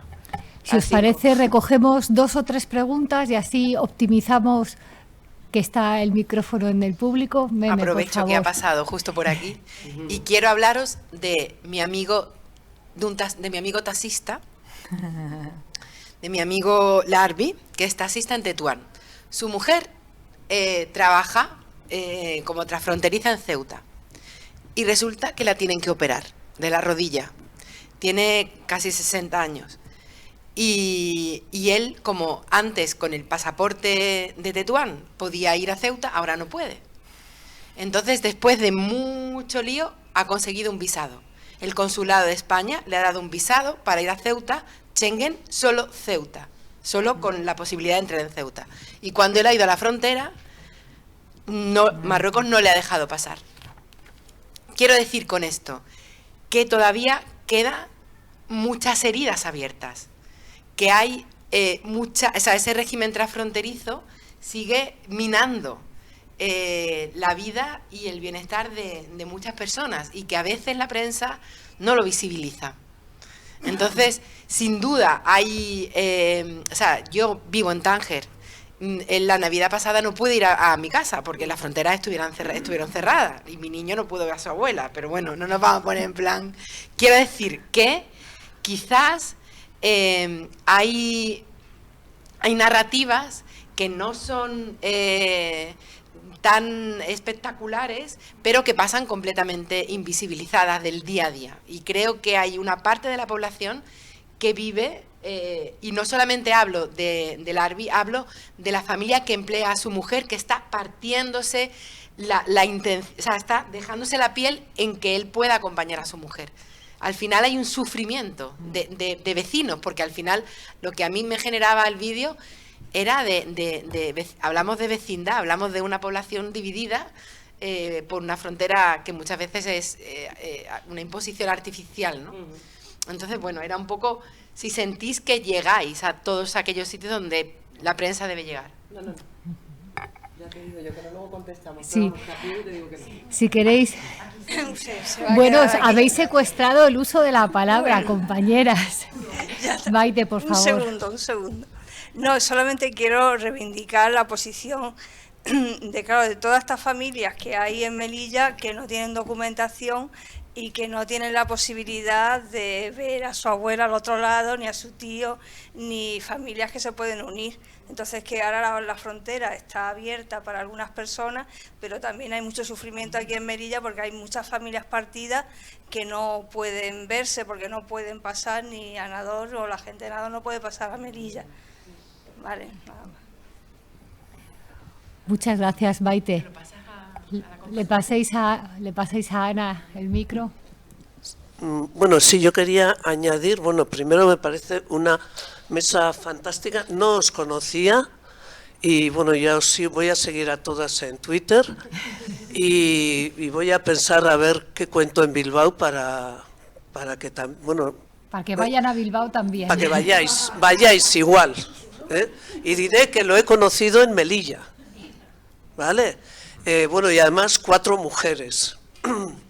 Y no hablando de ONG al uso, sí que bueno, que no pasa nada con las ONGs al uso, pero bueno, que también, vale, solo quiero hacer una pregunta. Los medios de comunicación nos transmiten unos clichés y mi pregunta es, ¿quién manda a los medios de comunicación? Uy, hacemos otras jornadas. ¿Por qué? Porque está claro que dan una imagen interesada, o sea... Antes Kenia ha dicho, hablando, creo que lo he copiado, con el tema del 24J, que no es por repetirlo eso, ahora se llama Zona Operacional Conjunta, ¿no? Es una respuesta, o sea, la respuesta es política, pero es confirmada y ampliada por los medios de comunicación. ¿Quién pasa las claves a los medios de comunicación? ¿Quién les manda? ¿Quién manda?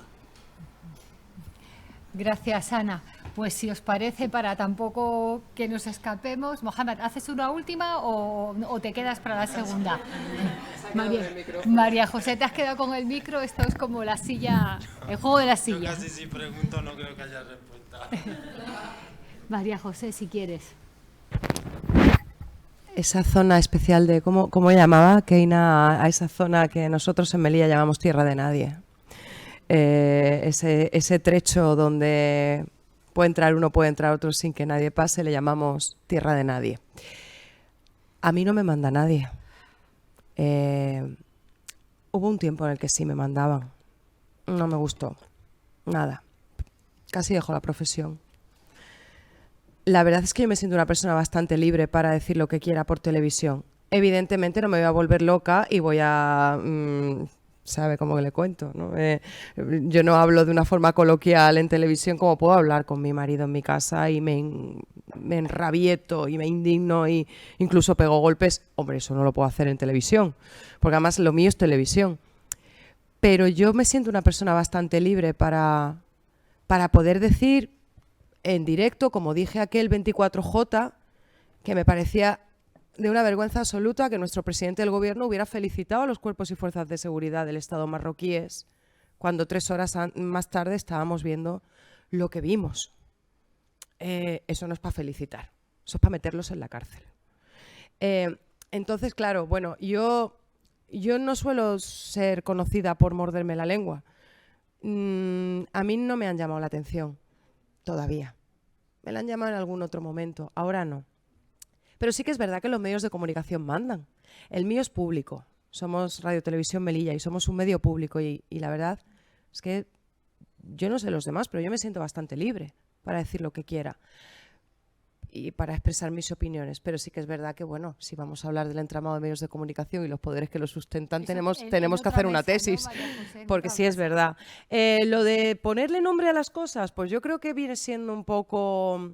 Pues a lo mejor lo dice uno, el nombre encaja o empieza un hashtag o tal y empieza, por ejemplo, de la Tierra de Nadie. Nosotros llamamos Tierra de Nadie, pues no sé quién le puso Tierra de Nadie, sinceramente, y seguimos hablando de Tierra de Nadie, ¿no? Respecto a las familias, sí, es un grandísimo drama. No llegamos a contar esas historias. Y me lo llevo apuntado, porque realmente yo cuando me planto con personas como ustedes o con una persona que me pare por la calle para decirme mi padre está en Marruecos y hace 3 años que no lo veo, yo siento vergüenza. Empatía, pero vergüenza por la parte que me toca. Efectivamente, esas historias no las estamos contando. Y siguen familias separadas porque el paso no es fluido. De hecho, estamos solicitando en todo momento que el paso de extranjeros sea igual de fluido que era antes o parecido, porque es verdad que el paso no es fluido. No sé, sinceramente, dónde está la gran responsabilidad. No sé si son las autoridades españolas o son las marroquíes las que están... pero es verdad que el tráfico no es fluido. Las dos, sí, no, adelante, por favor, porque además que no lo sé.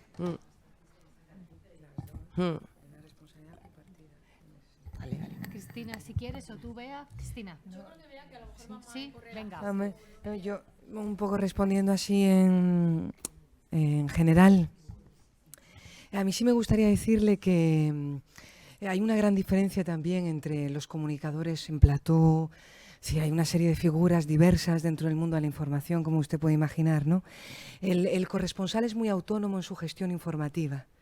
Es muy autónomo, entonces responde a varias preguntas. Nosotros básicamente fundamentamos el periodismo de corresponsalía en historias humanas, en mi caso, con lo cual nos hemos dedicado 15 años a contar historias, siempre.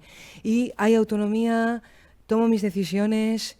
Mis posiciones no gustan porque son completamente contrarias, pero llegamos a tener la legitimidad suficiente como para que no me riñan, ni me expulsen, ni me echen, es decir, que me escuchan. Vivo dentro de unas estructuras muy patriarcales, con medios de comunicación, bueno, mi medio de comunicación particularmente, eso está grabado, pero bueno.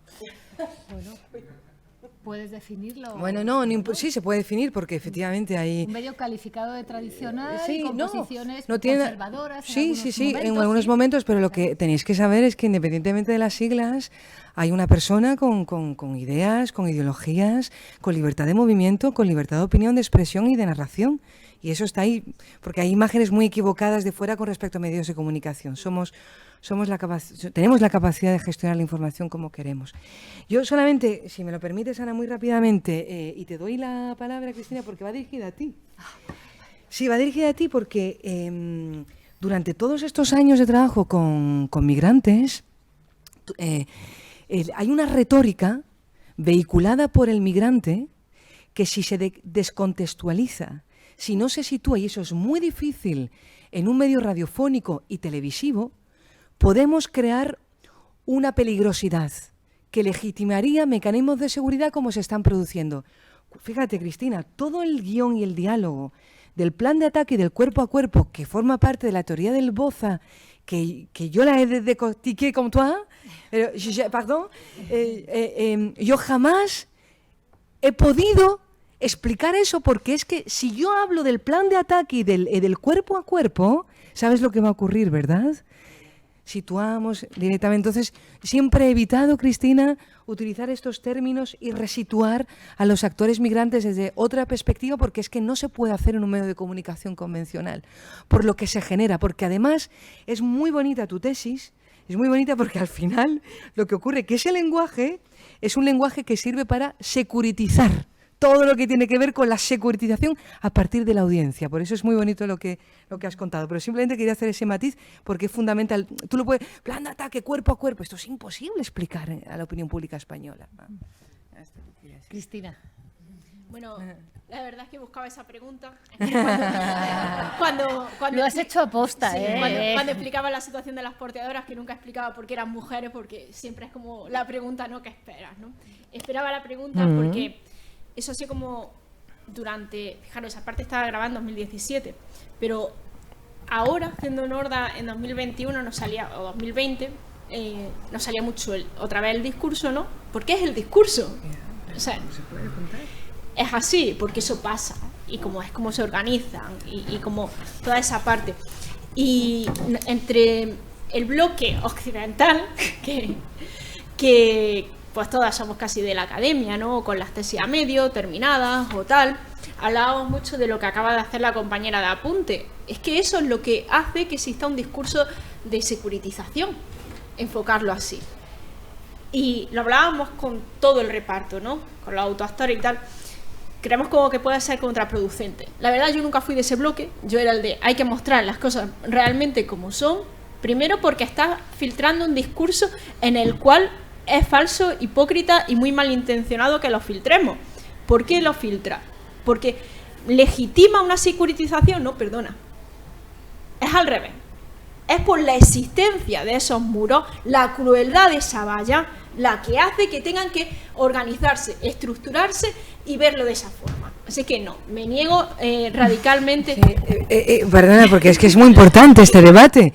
Radicalmente opuesta, eso lo puedes hacer tú. Es que es muy en un formato. Hay formatos donde yo no puedo, y además, es que esto es fundamental, tú no puedes utilizar 40 segundos de un actor migrante para hablar sobre el plan de ataque y el cuerpo a cuerpo. Eso no se puede hacer en una crónica de radio de 40 segundos ni de 50 de un minuto. Lo puedes hacer en otros formatos, porque sí puedes contextualizar y sí puedes explicar efectivamente tu relato. Pero en ningún momento se está incidiendo ni en la hipocresía, ni en nada que ver con lo mismo. Pero no, es que es importante porque... Perdona, que no era contra los medios. No, estaba bien, hablando sí. como... Y desde luego que cada uno como que son ámbitos completamente diferentes. Y perdona si lo de hipócrita suena así. Quería decir que en nuestros debates internos, ¿no? Claro. Como colectivo de tomar ciertas decisiones, no los medios. Claro, y después lo que más nos impone a mí personalmente, la cobertura de 15 años de relatos migratorios, a mí siempre me ha interesado simplemente explicar quiénes somos. Tan solo. Es decir, la organización fronteriza, esos planes de ataque que se entienden porque hay unos cuerpos y fuerzas de seguridad marroquíes que utilizan todos los medios coercitivos para reprimir hasta matar en muchas... Y no solamente marroquíes, yo voy a hablar de la parte que me concierne ahora mismo, y con resultado de muerte. Esto estamos todo el tiempo trabajando sobre esto. Entonces, claro, tú imagínate lo que significa, una vez más, en crónicas tan cortas, ¿no? Simplemente, bueno, que abrimos ahí este discurso que me parece bonito. Es que bonito no es precioso porque realmente es el medio, ¿no? El medio de comunicación, el medio audiovisual, el enfoque que se le dé, la descontextualización del mismo, la que hace que se pueda interpretar de una forma u otra, ¿no? Entonces, claro, pero por eso estáis aquí, porque sois personas que estáis trabajando un ejercicio profesional en formatos muy diversos, ¿no? Decía, los medios de comunicación. A ver, ¿a qué nos referimos con medios de comunicación, no? Mira, Ana, estamos, claro, sí, perdona, María precisamente en el salto previo al del 24 de junio, que fue en marzo, que fue un salto tremendo, fue numerosísimo y se vieron imágenes de grandísima violencia y se vio algo horrible. Yo estaba dando ese salto en directo, o sea, me pilló en directo porque yo tenía un programa en directo en ese momento, estaba hablando de otra cosa y de repente se produce el salto, nuestros compañeros van a la valla, y yo estoy con otro compañero. Este compañero, por la importancia del lenguaje, vengo a decir esto. Claro, yo hablaba de lo que veía, pues estamos viendo, tal, y mi compañero, pues de vez en cuando se descolgaba, que no lo critico, que cada uno tiene sus métodos, ¿eh? Batalla campal, este clima bélico, esto que parece una invasión, claro, hasta que le metí una patada por debajo de la mesa. Dije, por Dios, que las señoras de Melilla no van a salir de sus casas hoy. Claro, cuidado, dale a las cosas la importancia del lenguaje. Y claro, que a lo mejor el hombre lo estaba percibiendo como lo estaba percibiendo, lo estaba diciendo así, pero es que hubo un momento que le dije, hijo mío de mi vida, que es que no nos van a salir las madres de casa hoy. Para un poco, porque además eso estaba pasando en los alrededores de la valla. y estábamos viendo imágenes horribles. Quiero contar aquí que un cámara de mi televisión tiró la cámara y auxilió a una persona que acababa de entrar. Y digo una persona, no le digo sin papeles, subsahariano, no. Una persona que acaba de entrar llevaba la pierna rajada y mi compañero pues se quitó la camiseta, le puso la camiseta, tiró la cámara, vino a televisión, venía el pobre un poco, porque a esto no se acostumbra nadie, ¿eh? Y este lleva 30 años en televisión, 30 años grabando saltos, ¿eh? Y a esto no se acostumbra nadie. Y vino el hombre, pues, oye, verdaderamente afligido, y tuvimos que echarle una botella de agua en la cabeza para que espabileara, porque traía el salpicadero de su coche lleno de sangre. Entonces, que esto también es un cuerpo a cuerpo, ¿no? El del periodista y lo que te estás encontrando y ahora cómo lo cuentas. Por eso también era muy importante lo del lenguaje. Yo a mi compañero le tuve que meter, chico, relaja un poco el lenguaje porque vamos a tener un problema. Habla de lo que ves, pero no le pongas calificativos, ¿no? Es también muy difícil a veces. Sí, eso es, muchas gracias, María José, importante. Eso decía, retomando la pregunta de Ángeles sobre esos sujetos únicos casi, ¿no? Me has ¿no? visto cara rara, porque es que nosotras decimos todo el rato, no hemos dejado nuestro dinero en el activismo, y es la verdad. Entonces, como preguntar a quién va dirigido o qué recorrido tienen estas cosas, pues es bastante difícil de saber, ¿no? Nosotros... Así, la película siempre la enfocamos de sur a sur y sobre todo como para dar una alternativa de conseguir un visado a las personas que participan en la película. Esa es nuestra idea y esa es como el fin, más que meterla en filming, que mira, si hay algún contacto por aquí, pues bueno, también nos viene bien. Y voy a contestar ahora ya más rigurosa a la idea de por qué, ¿no? ¿Por qué trabajar con un colectivo y no con otro, ¿no? No es por la dificultad del acceso. Yo hice la tesis de las porteadoras y todo el mundo me decía que era completamente imposible. Que Ina lo sabe, la dificultad no es ese rechazo, no es por cercanía o por proximidad. Es en los Aventureros del Desierto trabajamos con población marroquí, y era marroquí y de todos lados. Estábamos juntos y fue una experiencia muy bonita y trabajamos muy bien. Pero sin embargo, la historia de lo que es la ruta migratoria o del vivir en Norda estaba muy lejos de nuestro género. Te digo a nivel personal, no sé a cada uno qué se le pasa por la cabeza. También antes que me ha dicho que a ver si podía también recomendar a alguien que trabaje así, La Maleta Film trabaja muy bien. Alejandro Salgado es muy bueno y su equipo también, apuntarlo.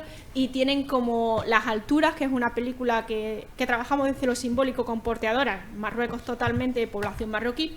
Y Banzaj se rodó aquí íntegra en Melilla, trabajando sobre adolescencia e infancia migrante. Entonces, hay gente que trabaja con esto, nosotras no. Y ya creo que no se olvidan. Gracias. ¿Queréis contestar a alguna más o pasamos otra vez un turno? Me parece que ahora ya puedes. ¿Sí? Sí. Pero coge el micro, Mohamed, por favor. Yo más que preguntar, pues un poquito informar, ¿no? Hay muchos porque pasan la frontera, como yo, que pasamos todos los días la frontera, pues se escucha una palabra que es sobra gente. Sobra gente, o sea, que no se le atiende a la gente. Cuando vemos la gente que muere en las vallas, pues sobra gente, básicamente. En un Estado de Derecho, que se supone que la inmigración es un derecho, pues sobra gente. Y la pregunta era, bueno, no era una pregunta, sino que yo he nacido aquí y conozco la frontera y no había frontera. La frontera empieza cuando empiezan las subvenciones. Y evidentemente cuando hay subvenciones pues sobra gente, lo dejo allí. Gracias. Bien, yo creo que Beatriz algo ha puesto en la mesa, ¿no? Es decir, hasta qué punto las fronteras generan también todas unas dinámicas de tipo económico, es decir, que no son solamente unas nuevas élites asociadas a los comercios ilícitos, sino bueno, las propias élites, o sea, todo hasta qué punto, y eso creo que con alguna de vosotras ya lo hemos discutido en algún otro momento, ¿no? Hasta qué punto esa externalización que tú nos has explicado que compete y que interpela a estados del sur y más del sur, y a partir de ahí, ¿qué estamos haciendo? Bueno, una externalización de fronteras, una frontera dura, efectivamente obedece a una lógica de control que puede convertirse en una lógica criminal en la medida en que resta, ¿no? Resta vida, resta posibilidades de desarrollo, resta derechos, debilita a los más débiles, en fin, es realmente un dispositivo, pero ¿cómo reaccionas tú a lo que dice Mohamed? Yo me gustaría, Mohamed, entender un poquito mejor, es que hay dos cosas. Yo he defendido un postulado, por mi experiencia en los modelos económicos informales, que en algunos casos generan economías necesarias y nobles. Es decir, la informalidad no solamente es connotación de negatividad, la informalidad es connotación también de positividad. Depende de lo que estamos hablando y de qué actores estamos hablando, ¿no? Lo que yo venía a decir aquí, lo que hemos discutido durante estas últimas horas en los debates off, es que lo que no se podía permitir es una frontera que separa dos continentes en donde no se está generando riqueza, básicamente, y donde hay unas mujeres en unas condiciones socioeconómicas muy precarias y además no sé si sabéis el relato interno de la Hashuma. No sé si conocéis la mujer de esa vergüenza social que representan esas mujeres tortugas, las fardos, es que estos términos me ponían enferma, pero no dignificaba en ningún momento. Y lo que veníamos hablando es que cualquier alternativa a esa mujer era mucho mejor que ser mujer fardo. Pero es que esa alternativa no existía. De ahí el concepto que yo situaba de la necropolítica, ¿no? De yo qué derecho tengo a elegir si quiero vivir con dignidad o no. Y eso está expuesto a la violencia, porque también tenéis que saber que parte del relato de esa mujer fardo, antes de cruzar, hay toda una serie de rituales también religiosos importantes por la exposición pues a poder ser aplastada, a sufrir una herida. Estos matices, que no son detalles, que son realmente importantes en el mundo de la antropología, etcétera, para explicar que son mujeres que asumían determinados riesgos, pero que no había otra alternativa. Y además, aparte de esto, pues lo que está explicando Ana, genera peor gobernanza, genera un aumento de los niveles de corrupción, porque la fragilidad, la vulnerabilidad, esa zona de no derecho y esa zona gris, como también se le conoce, ¿no?, en las ciencias, hace que un mehanni se aproveche de la vulnerabilidad, lo que estaba explicando Planet, para demandar pues los 10 dirham o los 11 dirham y tal. Esto por el otro. Luego yo quería saber, Mohamed, cuando tú te refieres a subvenciones, no sé si tú te estás refiriendo a al Marruecos que se aprovecha de... y a España, ¿no? Eso es... Sí.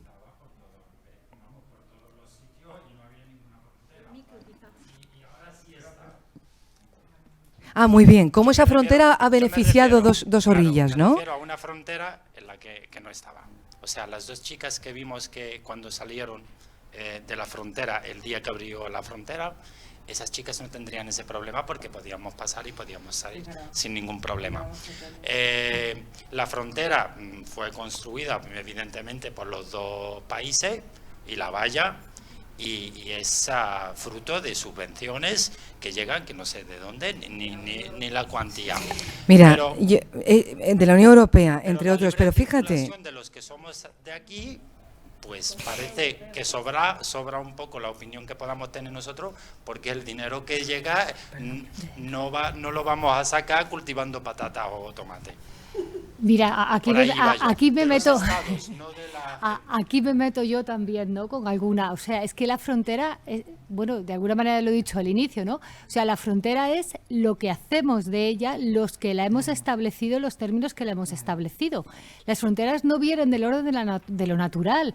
Las fronteras hablan de soberanía, pero tienen que hablar de derechos, Mohamed. Quiero decir, hablan de soberanía y es legítimo que los territorios se protejan, se definan. No vamos ahora a un mundo naif en el que, porque la alternativa al Estado es el imperio, y yo ahí me pongo también incómoda, ¿no?, como categorías.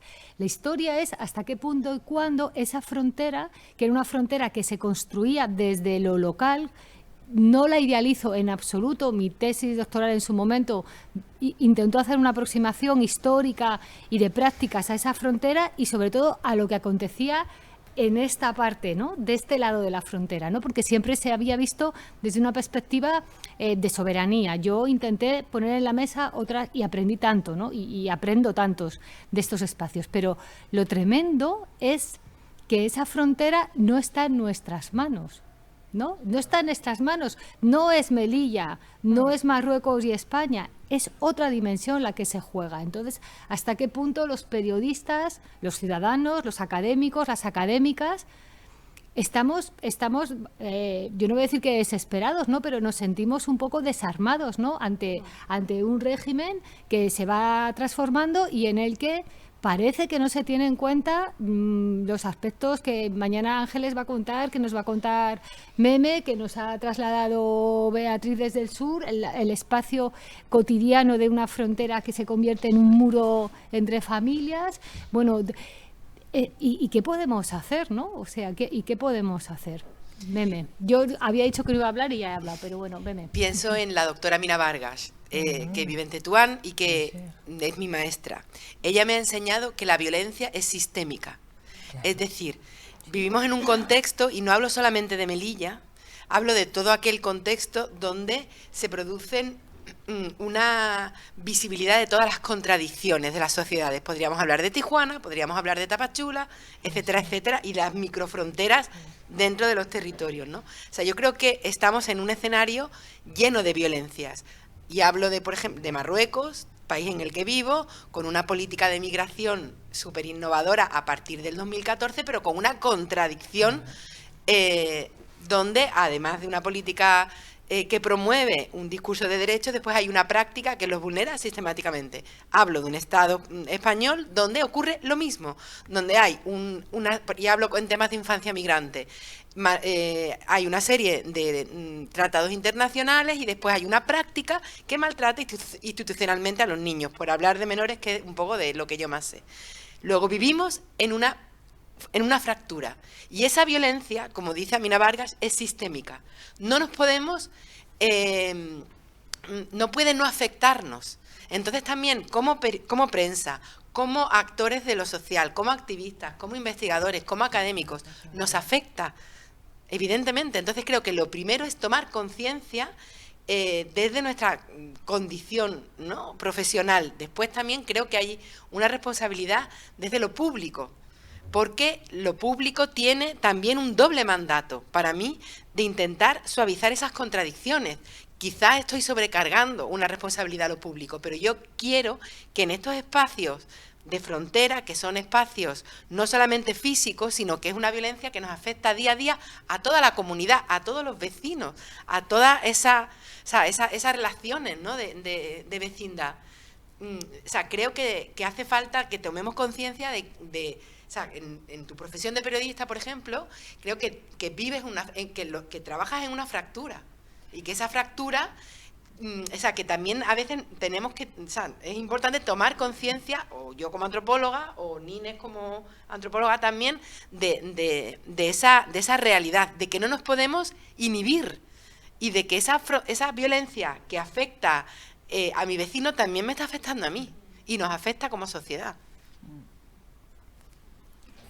¿Alguien más? Muchas gracias, Bebe. ¿Yo puedo? Rafa. Sí, claro. No, bueno, es que me surgía una pregunta que no sé si sois capaces de contestarme. Yo creo que tú, Beatriz, más o menos has avanzado información, pero todos nos preguntamos qué ha pasado con esas mujeres del porteo, y qué ha pasado, o sea, si realmente... Porque todo el mundo hablaba de la indignidad de las porteadoras, pero la indignidad de las porteadoras era un modo de vida para esas porteadoras que nadie le ha buscado una alternativa. Aquí, desde luego, no. O sea, no sé cuántas de ellas han podido convertir su realidad en otra cosa, pero aquí en Melilla sabemos que no. O sea, no vamos a engañarnos. Entonces, en Marruecos, ¿cómo han solucionado su existencia todas estas mujeres que dejaron de poder, vamos, ganarse la vida malamente de esta manera? Es una pregunta concreta, quizá Cristina, y también Bea, que es... Yo en mi tesis entrevisté a más de 50 porteadoras, con las que hoy en día, en 2021, que estuve en Tetuán la última vez, me pude reunir en los 15 días que estuve con poco más de 16, creo que fue. de las mismas, porque además tenía mucha relación, porque con decir que fui a la boda de sus hijas de la mayoría, ¿no? Teníamos bastante relación. El resto las tengo perdidas. Mandábamos WhatsApp, dejamos de mandarnos WhatsApp. Beatriz tendrá otra visión y seguro, porque el Tetuán y Nador son zonas completamente diferentes. Yo solamente hablo de la wilaya de Tetuán. Muchas de ellas venían de otros lugares y retornaron a sus lugares de origen. Muchas de ellas venían de zonas muy rurales, más rurales que Tetuán, que existe, y volvieron a sus municipios. Dejaron de utilizar el teléfono porque ya no les servía el teléfono. El teléfono funcionaba como sistema de comunicación para agruparse, en compartir taxi, en organizarse los días, en cómo de dura estaba la frontera, y dejaron de utilizar. Es decir, WhatsApp que no llegan. Durante la pandemia, que yo estaba súper preocupada, ¿no? Y hablábamos, no a diario, pero sí semanalmente, con bastantes de ellas, con las que eran las jefas, que existía una estructura piramidal. Muchas de ellas estaban trabajando al principio cuidando enfermos COVID, por supuesto sin mascarilla. Muchas otras, como sí que ha dicho la compañera, estaban trabajando en hogares de la propia Tetuán, y muchas otras empezaron como sistema de supervivencia cuando terminó un poco la pandemia, a vender como productos. Otras seguían como intentando vender hortalizas cuando se liberalizó un poco lo del movimiento, y ya está. Para mí, y en mi tesis está desarrollado porque estaba muy obsesionada con eso y discrepo de la compañera. Para mí la industria de la exportación no es una alternativa a las mujeres porteadoras, porque responden a perfiles socioeconómicos y socioculturales diferenciales. La porteadora es una mujer que, por supuesto, no es una mujer joven, que es la que ocupan actualmente la industria de la exportación. Las mujeres porteadoras eran porteadoras, entre otras cosas, porque ese trabajo les permitía compatibilizar vida personal y laboral, porque todas tenían responsabilidades familiares y ese trabajo les permitía hacer ese tipo de triple o cuádruple a veces jornada. Y la industria de la exportación es una industria tal y como está proyectada actualmente en condiciones de semiesclavitud, y permitirme el término porque he trabajado bastante sobre eso. Son 6 días de los 7 a la semana y son 14 horas los que están trabajando, por lo menos en las fábricas que yo conozco y de las que he realizado la investigación, que son curiosamente las zonas francas de Tánger y de Tetuán. Y conozco y tenemos entrevistas realizadas de no un caso, sino varios casos en los que han perdido falanges de los dedos en las fábricas de gambas congeladas. Entonces, verlo como una alternativa, para mí, y lo digo desde mi opinión investigadora, no es una alternativa. Muy bien, ¿puedo responder? Sí, gracias. Sobre todo es completar lo un que poco Rafa completar. decía, ¿dónde están estas mujeres? Muy bien, vamos a ver aquí, y lo hablaba el otro día con Ángeles, por favor, a mi juicio, las cosas no hay extremos, ¿de acuerdo? Esto en primer lugar, porque hay millones de grises, y sobre todo en la complejidad de un país que yo lo veía con mis 23 añitos, negro y blanco, y yo tenía un relato y el contrario, y así he estado tiragé durante años hasta que de repente he intentado comprender la complejidad dentro de la complejidad. Por supuesto que los modelos neoliberales no son una solución para las sociedades del mañana, por supuesto que no. Por supuesto que es criticable el nuevo modelo neoliberal en el que se asienta Marruecos, país sin recursos, a diferencia de países rentistas vecinos como Argelia, que está cerrado al mundo porque cuenta con otros recursos y Marruecos no. ¿Qué hace Marruecos? Marruecos dice, mi sueñuelo, ¿cuál es? Mano de obra barata. La mano de obra barata, ¿qué hace? Que permite la inversión exterior. A través de inversión exterior yo puedo desarrollar económicamente mi país, no así socialmente como me gustaría, porque yo creo una mano de obra barata que constitucionalmente está permitida y legitimada, porque todos participamos de esa economía barata. Mano de obra de 3.000 dirhams, 2.500 y tal. ¿Qué es lo que cobran las mujeres del hogar? ¿O qué es lo que cobra una mujer en la agricultura? ¿O qué es lo que cobra una mujer en una fábrica? Yo no estoy defendiendo nada. Simplemente estoy explicando que esa frontera había que dignificarla y que desde luego cualquier cosa menos eso. Primero por la imagen, primero por la imagen de ella, segundo por el tipo de trabajo que ejercía, segundo por la precariedad que generaba.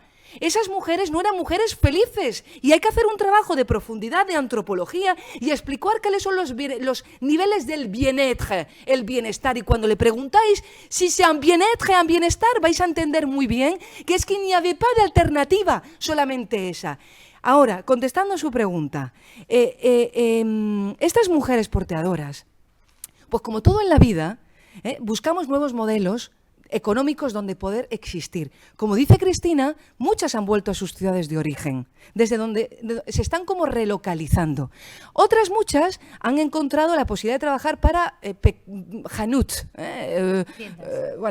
tiendas, ¿vale? Tiendas, o están contribuyendo en unas cadenas determinadas que no llegan a ser industriales, una panadería, como explicaba, las que yo he conocido. Otras muchas están inmigrando a las grandes ciudades, como ha ocurrido históricamente en Marruecos, con nuestro éxodo del mundo rural al mundo urbano, porque este problema de estas mujeres, vengo a lo que estaba diciendo tan brillantemente Meme, que como el problema es estructural y sistémico, este problema de las portadoras se genera a todas las mujeres de nuestra nación. Mujeres del mundo rural que sufren esos mismos problemas porque están cobrando por debajo de los 0,50 dirham, etcétera. Pues bien, lo que quería explicaros igualmente es que hay nuevos proyectos titánicos que sí van a ser soluciones y alternativas, como lo han sido. En el caso de Tánger no me refería al mundo del textil, que conozco muy bien. No me refiero al mundo del textil, donde la responsabilidad no la tiene Marruecos, la tiene España, principalmente. Y un poco con las tesis de Meme. Pero bueno, yo me he puesto ahí nerviosa, Cristina, perdóname, porque es tan complejo que... Tranquilísima. Bueno, de todas maneras, fatal, porque habéis adelantado ya parte del trabajo para la semana, para mañana, y en fin. Solo tenemos 2 minutos porque hemos prometido cerrar a tiempo para facilitar el trabajo de los compañeros. Venga, Inés, una última pregunta y reacciones. Bueno, solo un comentario casi moral. Primero, que el problema de las porteadoras o el trabajo precario no es un problema moral, dignificar o no la frontera. Y luego yo creo, Beatriz, que la cuestión, o sea, digamos, evaluar la complejidad de las situaciones no significa relativizar todas las situaciones. Pues claro que no. Que esto es importante. Bueno, un poco sí, lo has dicho. Yo no estoy relativizando, estoy explicando realidades y dinámicas internas. Las realidades son según tu marco político y teórico, como las de todas. Como el que tú tienes, o como el tiene Cristina y tiene este señor. Tú o el mío, exacto. Pero eso, ni más ni menos. Que no es mantener y explicar una situación neutral, sino que depende del marco en el que nos situemos, vemos una cosa o vemos otra. Sí, claro. Y seguro esto es importante recordarlo, no es que yo veo los datos y los cuento, no, los estás produciendo con tu marco.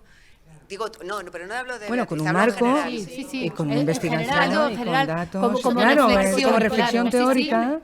Pero yo creo que se puede abordar, y de hecho, que Cristina ha hecho toda una tesis sobre eso, que se puede abordar la complejidad en ese sentido de lo que ocurre, y eso no te hace ser relativista. O sea, que hay un relato de dominación y de opresión clarísimamente, y eso es compatible con captar la complejidad de los acontecimientos. Muy bien, pero yo creo que en ningún momento he pecado del relativismo, como dices. Hombre, cuando has dicho lo de que todas las mujeres... Bueno, vamos a ver, me voy a terminar de expresar. Si al principio ha sido como otra vez volver a hablar en boca de quien no nos corresponde. Muy bien, yo creo que cada uno, como dice Ángeles, que eso sí me gusta, tenemos unas... No, me ha gustado que nuestras construcciones se basan en investigaciones, en percepciones, en relatos. Para eso existe una metodología de trabajo, para eso existen los marcos teóricos famosos en los que nos asentamos para poder argumentar y vestir determinadas empirias que hacemos. Entonces, cuando yo vengo aquí, yo he venido aquí con una reflexión en la que no hemos profundizado académicamente porque no es ese marco, pero ha habido una pregunta y yo doy una respuesta realista, no relativista, de una situación. Bien, ¿que es complejo y que tenemos que profundizar? Por supuesto, Ángeles, que tenemos que ir más lejos. También por eso me ha parecido muy interesante esto que acabas de decir, ¿no? Sí. Ya, pero que está muy bien, que decir que me gusta, que yo me siento reconocida.